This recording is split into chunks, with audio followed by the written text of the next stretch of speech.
महोदय, ये सदन यहाँ बैठे हुए सांसदों की जागीर नहीं है, ये इस देश की अमानत है। यहाँ बैठे हम सब इस देश की जनता, इस देश के युवाओं, बुजुर्गों, गरीबों, अमीरों और सब धर्मों, सब वर्गों के देशवासियों के सेवक हैं। हम उनके प्रतिनिधि हैं और ये सत्ता हमें उन्होंने ही दी है। इस देश का संविधान हमारी सर आंखों पे, इस देश का लोकतंत्र सर्वोपरि है, इसे ध्वस्त करना पाप है। यह करोड़ों जनता हमसे सिर्फ एक चीज मांगती है, जवाबदेही। इंग्लिश में इसे अकाउंटेबिलिटी कहते हैं। हमें सत्ता देकर, हमें यहाँ तक लाकर सिर्फ उसकी ये गुहार है कि जो हम करें उसकी भलाई के लिए करें, और अगर उनके साथ अन्याय हो तो हम उनके प्रति जवाबदेह बने और उन्हें न्याय दिलवाएं। पिछले दिनों हजारों बच्चे सड़क पर उतरे, उन्होंने अपनी पीड़ा व्यक्त की। गांधी जी के दिखाए हुए रास्ते पर अहिंसा और सत्य को अपने दिलों में रखते हुए, गाते, मुस्कुराते हुए शांतिपूर्वक प्रदर्शन किया। लोकतंत्र के सबसे पवित्र सिद्धांत के तहत उन्होंने अपनी आवाज उठाने का अधिकार कायम किया। ये उस भारत के बच्चे हैं जो गांव में रहते हैं, जो महानगरों में रहते हैं, जो छोटे कस्बों में, छोटे शहरों में रहते हैं, जहां माँ अपने गहने बेच देती है, पिता अपनी जमीन गिरवी रख देता है, एक परिवार अपनी पूरी जिंदगी की कमाई बच्चे के सपने पर खर्च देता है। और अब उन्हीं बच्चों को लगने लगा है कि आज इस देश में मेहनत से ज्यादा बेईमानी मायने रखती है, मेरिट से ज्यादा पैसा मायने रखता है। तब सिर्फ एक छात्र नहीं हारता, उम्मीद हारती है। इन परेशान बच्चों ने अपनी उम्मीदें आपसे साझा की। उनकी मांगे क्या थी? कि पेपर लीक करके उनके साथ जो बार बार अन्याय किया जा रहा है उस पर कार्रवाई की जाए, कि जो सिस्टम उनके भविष्य को कुचल रहा है उसे सुधारा जाए, कि जो माफिया उन्हें घेरे हुए है उसे हटाया जाए, कि जिस मंत्री के कार्यकाल में यह सब हुआ वह इस्तीफा दे, कि उन पर बर्बरता करने वालों पर कार्रवाई की जाए और उसके लिए माफी मांगी जाए। बस यही उनकी मांग थी ना, कि जो शिक्षा और स्वतंत्र अभिव्यक्ति का अधिकार उन्हें संविधान ने दिया है उसे कायम रखा जाए। महोदय, हमारे एजुकेशन सिस्टम में कुछ समय से बहुत खामियां भर चुकी हैं। बच्चों पे जो प्रेशर डाला जाता है उसकी वजह से सैकड़ों बच्चों ने आत्महत्या कर डाली है। उससे भी ज्यादा बच्चे डिप्रेशन में डूब रहे हैं। परिवारों पर बच्चों को पढ़ाने लिखाने के लिए घूस, capitation fees, tuition fees, coaching fees आदि के घिनौने दबाव हैं। लोन लेने पड़ते हैं, सामान बेचना पड़ता है और उसके बावजूद कोई गारंटी नहीं कि उनके बच्चों के भविष्य मजबूत बन पाएंगे, क्योंकि बेरोजगारी चरम पे है।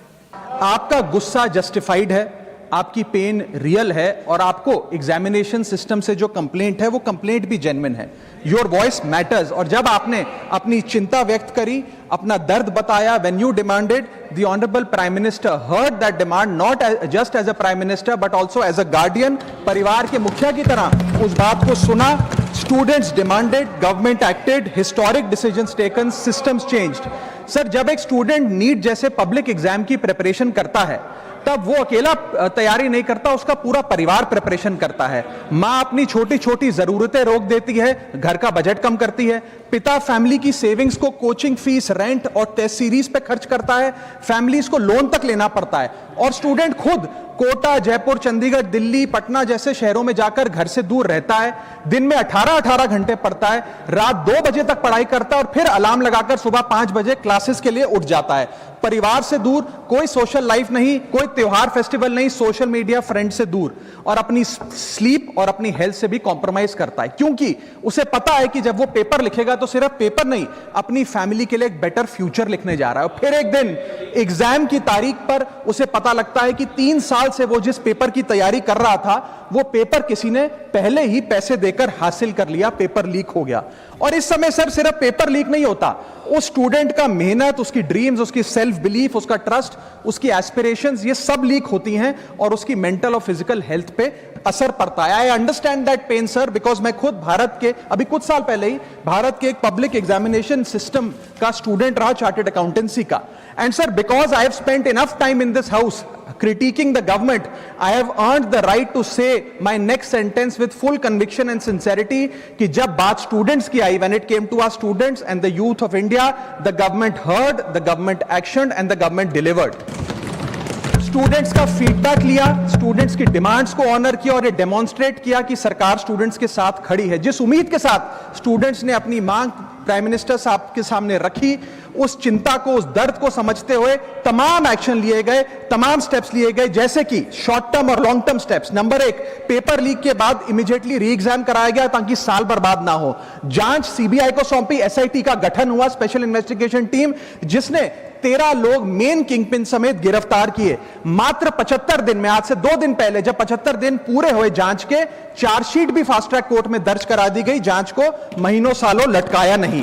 47 नेशनल टेस्टिंग एजेंसी के ऑफिसर्स को शंट आउट किया गया, एजुकेशन सेक्रेटरी का तबादला हुआ, यहां तक कि मॉरल ग्राउंड्स पे हमारे ऑनरेबल होम एजुकेशन मिनिस्टर ने इस्तीफा तक दिया और स्टूडेंट प्रोटेस्टर्स के खिलाफ जो केसेस थे उन्हें विड्रॉ किया गया। बीरीड फैमिलीज जिसके अपने किसी घर के बच्चे को, किसी स्टूडेंट को खो दिया, उसको कॉम्पनसेशन दी जा रही है।